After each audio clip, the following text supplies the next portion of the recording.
What's in a name? That which we call a rose, by any other name, would smell as sweet. This week's Torah portion is called Shemot, which means names.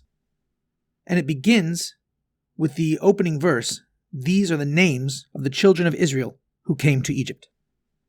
And not only is this week's Torah portion called Shemot, names, but the entire book, the second book of the Torah, is called after this name, Shemot. Now, a person's name is a very personal matter. When a person hears their name called out, it resonates within them. People feel very strongly for their names. In fact, they'll even pay huge sums of money to have their names put on buildings or plaques because they want their identity to be permanently etched in stone, so to speak. In fact, it says in the Talmud that if a person faints, God forbid, then whispering their name into their ear can actually bring them back to consciousness. So that's the inner significance of a name. But superficially, a name doesn't really express a person's unique, essential qualities at all. In fact, lots of different people have the same exact name. So a name expresses somewhat of a paradox. On the one hand, it tells you nothing at all about the person.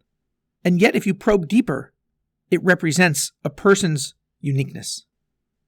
And that is exactly why this week's Torah portion is called Names. A similar paradox exists in our Torah portion, because here we read of the horrible fate of the Jewish people. They go into exile, they're enslaved, and even when there's a glimmer of hope on the horizon, right? Moses appears to redeem the Jewish people, and what's the immediate result? Things get even worse. But on the other hand, the Midrash calls this Torah portion the portion of redemption. And that's why this Torah portion is called Names, because it's also a paradox. Just as a name is superficially concealing a person's true identity, because like we said, lots of people have the same name, but deep down, a person feels that their name represents who they are. And so too, in the Parsha of Shemot, of names, there is a superficial concealment of the Jewish spirit. But deep down, that spirit always remains intact and alive. Shabbat Shalom.